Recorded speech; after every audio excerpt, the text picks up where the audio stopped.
नमस्कार मंडळी.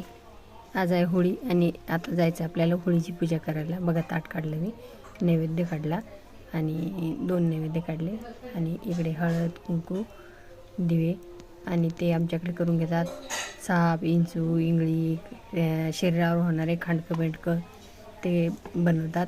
घेतल्यासोबत नारळ आणि लोटा भरून पाणी, अगरबत्ती घेतली, दिवा घेतला आणि खोबरं ओटी घेतली.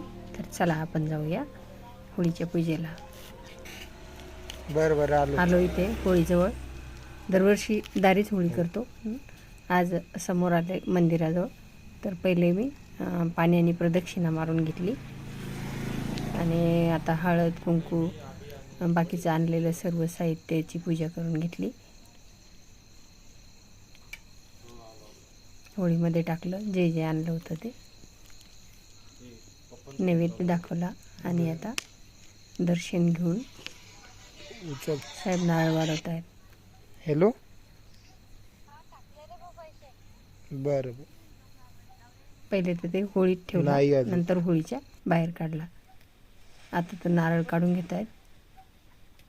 होळीतून झाली आहे पूजा आपली.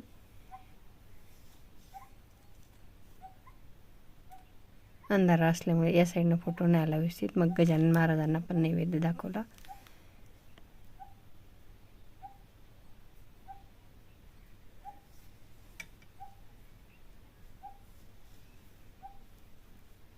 झाली पूजा. चला घरी. बाय.